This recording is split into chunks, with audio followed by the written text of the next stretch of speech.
اللہ معاف کرے، جیسے یہ امن کے بارے میں زہر اگلتی ہے، کہیں مان ہی نہ جائے اس کے رشتے کے لیے۔ اوپر سے اس کے ابا نے جھوٹ بھی بول دیا ہے کہ ہم کہیں گھومنے جا رہے ہیں، حالانکہ آج تو اس کے رشتے والے آنے والے ہیں۔ کچھ ہی دیر بعد حیات کے گھر کے دروازے کی گھنٹی بجی۔ ملازمہ نے آگے بڑھ کر دروازہ کھولا تو سامنے جنید صاحب، سارا بیگم، تیمور صاحب اور رخسار بیگم کھڑے تھے۔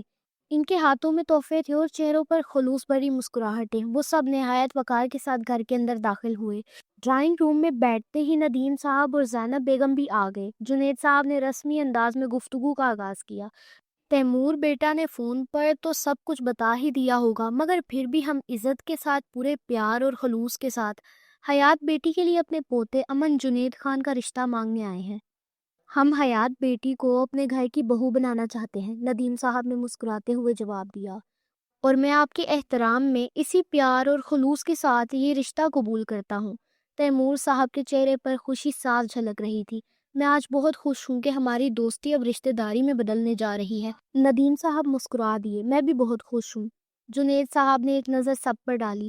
تو آپ لوگوں کو اب کوئی اعتراض نہیں؟ سارا بیگم نے فوراً کہا۔ جب کوئی اعتراض نہیں تو جلدی سے ہمیں منگنی کی تاریخ بھی دے دیجیے۔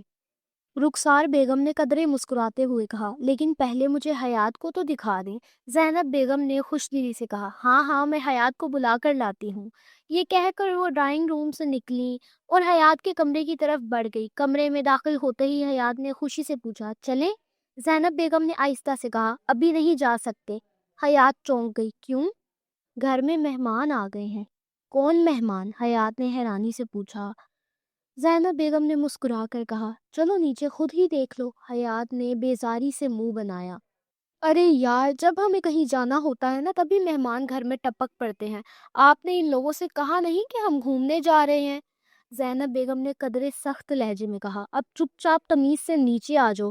یہ کہہ کر وہ کمرے سے نکل گئی۔ حیات نے آئینے کے سامنے کھڑے ہو کر آخری بار بالوں پر کنگھی پھیری اور ان کے پیچھے پیچھے نیچے آ گئی۔ ڈرائنگ روم میں داخل ہوتے ہی اس نے دھیمے لہجے میں کہا، السلام علیکم۔ سلام کر کے وہ آ کر زینب بیگم کے پہلو میں بیٹھ گئی۔ وعلیکم السلام بیٹا، کیسی ہو؟ تیمور صاحب نے شفقت سے پوچھا۔ الحمدللہ، آپ کیسے ہیں؟ الحمدللہ، پڑھائی مکمل ہو گئی؟ جی، حیات نے مختصر سا جواب دیا۔ سارا بیگم نے مسکراتے ہوئے کہا، بس ٹھیک ہے، ہمیں تو حیات بہت پسند ہے۔ جنید صاحب نے بات آگے بڑھائی، ہاں اب آپ ہمیں منگنی کی تاریخ دے دیں۔ حیات چونک اٹھی۔ منگنی؟ اس کا دل زور سے دھڑکا، مگر وہ خاموش رہی۔ ندیم صاحب نے سنجیدگی سے کہا، جیسا آپ لوگوں کو مناسب لگے۔ تیمور صاحب نے پرجوش انداز میں کہا، دیکھیے فی الحال ہم اسی آنے والے جمعے کو ان دونوں کی منگنی کرنے کا سوچ رہے ہیں۔ آپ جانتے ہیں ہمارا خاندان کتنا بڑا ہے، اوپر سے یہ ہمارے گھر کی پہلی شادی ہے، تو سب ہی دلہن کو دیکھنا چاہتے ہیں، اسی لیے ہم چاہتے ہیں کہ ایک چھوٹی سی منگنی کی تقریب ہو جائے، جس میں سب لوگ حیات سے مل لیں اور حیات بھی ہمارے خاندان والوں کو جان لے۔ پھر آرام سے 6-7 مہینے بعد شادی کی تاریخ رکھ لیں گے۔ ویسے بھی شادی کی تیاری کے لیے وقت چاہیے ہوتا ہے۔ ندیم صاحب نے اس بات میں سر ہلایا، ہاں آپ ٹھیک کہہ رہے ہیں، یہی بہتر رہے گا۔ جنید صاحب نے مسکراتے ہوئے کہا، تو پھر آنے والے جمعہ کی منگنی کی تاریخ پکی سمجھے؟ زینب بیگم نے ہلکی سی ہچکچاہٹ سے کہا، آنے والا جمعہ کچھ زیادہ جلدی نہیں ہے؟ سارا بیگم نے فوراً جواب دیا، کیوں؟ ابھی پورا ہفتہ ہے، 6 دن ہے، آرام سے تیاری ہو جائے گی۔ ندیم صاحب نے فیصلہ کن انداز میں کہا، ہاں ٹھیک ہے، ہم تیاری کر لیں گے، کوئی مسئلہ نہیں۔ تیمور صاحب خوشی سے بولے، بس پھر اب گلے ملو اب۔ وہ خوشی سے کھڑے ہوئے۔ ندیم صاحب بھی خوش دلی سے آگے بڑھے۔ کمرے میں خوشی کی ایک لہر دوڑ گئی، مبارکبادیں دی جانے لگی، اور حیات وہ سب کے درمیان بیٹھی مسکرا تو رہی تھی، مگر اس کے دل میں ایک عجیب سا شور برپا تھا، کیونکہ اس کی زندگی کا سب سے بڑا فیصلہ اس سے پوچھے بغیر طے ہو چکا تھا۔ وہ سب جا چکے تھے، مگر حیات اب بھی اسی صوفے پر اسی حالات میں بیٹھی تھی۔ زینب بیگم نے دروازے تک ان کو چھوڑ کر آنے کے بعد حیات کو ایسے بیٹھے پایا تو اس کے پاس آ کر نرمی سے پوچھا، کیا ہوا؟ پوچھو گی نہیں کس کا رشتہ آیا ہے؟ ندیم صاحب بھی اس کے برابر آ کر بیٹھ گئے، اس کا ہاتھ اپنے ہاتھ میں لیا اور نرمی سے بولے، بیٹا امن بہت اچھا لڑکا ہے۔ حیات نے کوئی جواب نہیں دیا، نظریں اب بھی خالی خلا میں جمی تھی۔ زینب بیگم نے فکر مندی سے کہا، کیا ہوا ہے بیٹا، کچھ تو بولو۔ ندیم صاحب کی آواز میں تھکن اور محبت دونوں شامل تھے۔ میں تمہاری مرضی کے خلاف نہیں ہوں بیٹا، مگر میں چاہتا ہوں کہ میرے بعد تمہارا خیال رکھنے والا کوئی ہو۔ میں ساری زندگی تمہارے ساتھ تو نہیں رہوں گا نا؟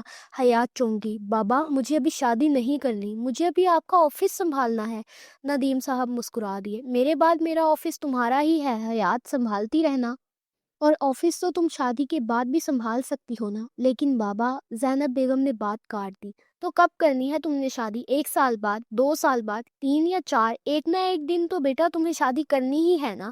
تو ابھی کیوں نہیں؟ حیات کی آواز دھیمی ہو گئی۔ مجھے ڈر لگتا ہے شادی سے بابا۔ زینب بیگم مسکرا کر بولی۔ ڈرنا تو ان لوگوں کو چاہیے جن کے گھر تم جا رہی ہو۔ ماما، اس نے ناراضی سے زینب بیگم کی طرف دیکھا۔ ندیم صاحب ہلکے سے ہنسے۔ ویسے بات تو تمہاری ماما کی ٹھیک ہے، تم ڈرنے کے لیے نہیں، ڈرانے کے لیے پیدا ہوئی ہو۔ حیات کی آنکھوں میں نمی اتر آئی۔ لیکن بابا، ندیم صاحب نے اس کے ہاتھ پر دباؤ دیا۔ پلیز بیٹا، مجھے تمہاری بہت ٹینشن ہے، پلیز اپنے بابا کو ایسے مایوس مت کرو، مان جاؤ۔ کمرے میں خاموشی پھیل گئی۔ چند لمحوں بعد حیات نے آہستہ سے کہا، اچھا ٹھیک ہے، کر لیتی ہوں شادی۔ ندیم صاحب کے چہرے پر سکون اتر آیا۔ دیٹس مائی گڈ گرل، دیکھنا تم اپنے گھر میں بہت خوش رہو گی۔ زینب بیگم نے فوراً ہاتھ اٹھائے۔ یا اللہ تیرا شکر۔ حیات نے دھیرے سے پوچھا، یہ ان کے دادا دادی تھے؟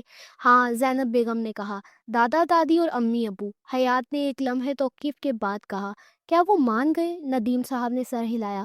ہاں، تبھی تو اس کی فیملی آج ہمارے گھر آئی۔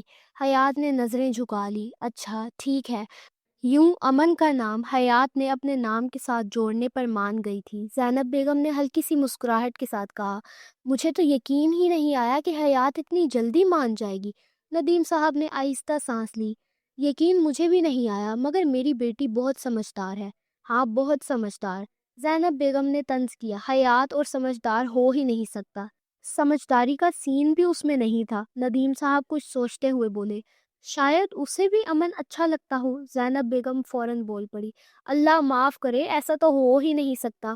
وہ امن کے خلاف اتنا زہر اگلتی ہے کہ آپ سن لیں تو حیران رہ جائیں۔ میں نے خود اس سے پوچھا تھا تو کہتی ان میں ایسی کون سی خاص بات ہے جس کی وجہ سے انہیں پسند کیا جائے؟ بتائیں ذرا۔ جس میں ساری کوالٹی ہے کہ اسے پسند کیا جائے، بار بار کیا جائے، 1000 بار کیا جائے، اوپر سے ہر وقت اس سے لڑتی رہتی ہے۔ ندیم صاحب نے الجھن سے پوچھا، پھر اس نے ہاں کیوں کی؟ زینب بیگم نے نرمی سے جواب دیا، شاید آپ کی وجہ سے کی ہو۔ ندیم صاحب نے سر ہلایا۔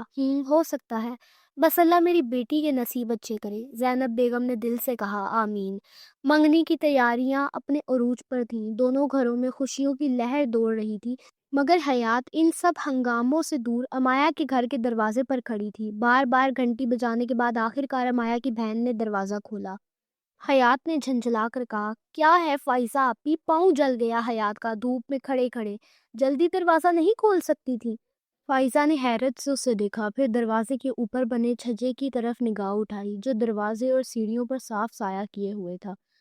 پاؤں کہاں سے جل گیا تمہارا؟ یہاں تو سایہ ہے، حیات نے بیزاری سے کہا، ہٹے راستے سے، باہر بہت گرمی ہے، آپ سے بس بحث کروا لو۔ یہ کہہ کر وہ فائزہ کو ایک طرف ہٹاتی ہوئی گھر کے اندر داخل ہو گئی۔ فائزہ نے بے بسی سے سر ہلاتے ہوئے خود سے کہا، اس لڑکی کا تو کچھ نہیں ہو سکتا، اور اندر کی طرف بڑھ گئی۔ حیات سیدھی کچن کی جانب گئی۔ السلام علیکم انٹی، حیات آئی ہے، اور اب حیات امایا کے کمرے میں جا رہی ہے، اللہ حافظ۔ وہ امایا کی امی فرزانہ بیگم کو بتا کر تیزی سے وہاں سے نکل گئی۔ فرزانہ بیگم بس سر ہلا کر رہ گئی۔ حیات مایا کے کمرے میں داخل ہوئی۔ دروازہ کھلتے ہی اپنی منگنی کا کارڈ اس کی طرف اچھال کر بولی، یہ لے بکھاری، میری منگنی میں آ جانا ورنہ کہے گی بریانی مس ہو گئی۔ یہ کہہ کر وہ بستر پر ڈھیر ہو گئی۔ امایا پہلے ہی بستر پر بیٹھی تھی، اس نے فوراً موبائل ایک طرف پھینکا، کارڈ اٹھایا اور اچھل کر چیخی، تو شادی کر رہی ہے؟ حیات نے ناک چڑھائی، جاہل، صحیح سے پڑھ، شادی نہیں منگنی، ایک ہی بات ہے، منگنی ہو گئی تو شادی بھی ہو ہی جائے گی۔ امایا نے فوراً کہا، اب آنٹی سے اجازت لی اور میرے ساتھ چل، گھر میں بہت کام ہے۔ حیات بولی۔ امایا نے کارڈ میں دھولے کا نام پڑھا تو اس کے چہرے پر ہلکی سی مایوسی آ گئی۔ امن جنید خان، وہی جو تمہارے باس ہیں؟ حیات نے فخر سے کہا، ہاں، ان کا دل پھسل گیا ہے میرے اوپر، حیات ہے ہی اتنی حسین کہ سب کا دل آ جاتا ہے۔ امایا نے ہلکی سی مسکراہٹ کے ساتھ کہا، مبارک ہو۔ خیر مبارک، اب گھر چل، حیات نے کہا۔ امایا نے ہچکچاتے ہوئے کہا، میرا بھی ایک رشتہ آیا ہے، اب تم شادی کر رہی ہو تو میں بھی ہاں کر دوں گی۔ حیات چونکی، تم میرا انتظار کر رہی تھی؟ ہاں نا، امایا بولی۔ حیات نے سر ہلایا۔ پھر ٹھیک ہے، ہاں کر دے، مگر ابھی نہیں، پہلے حیات کی منگنی ہونے دے، پھر اپنی منگنی گھسانا۔ اچھا اچھا، امایہ ہنس دی۔ کس سے کرے گی شادی؟ حیات نے پوچھا۔ میرا کزن ہے، امایہ نے سادگی سے جواب دیا۔ گڈ، اب چل میرے گھر، حیات اٹھتے ہوئے بولی۔ امایہ نے خوشی سے کہا، ہاں چلو، یہ گڈ نیوز ماما کو دیتے ہیں۔ جب نتاشا کے ہاتھ میں امن کی منگنی کا کارڈ آیا تو اس کے پیروں تلے سے جیسے زمین نکل گئی۔ جس بات کا اسے ڈر تھا بالکل وہی ہو گیا تھا۔ حیات، اس کے امن پر قبضہ کر لیا تھا۔ نتاشا کے تن بدن میں آگ سی لگ گئی، مگر اس لمحے وہ کر بھی کیا سکتی تھی؟ بس خاموشی سے جلنا اور اندر ہی اندر ٹوٹ جانا۔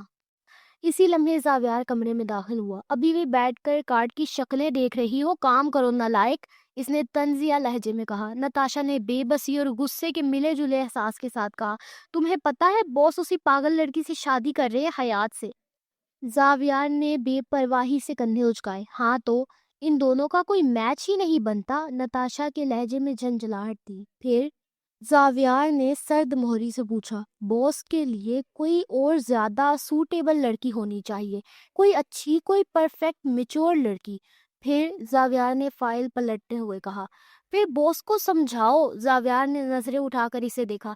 تمہارے پاس بہت فارغ وقت ہے نا، تم جا کر سمجھا دو، میں بہت بزی ہوں۔ مجھے 202 والی فائل دو ابھی۔ نتاشا نے دانت پیستے ہوئے فائل اس کی طرف بڑھائی۔ یہ لو۔ وہ فائل لے کر کمرے سے نکل گیا۔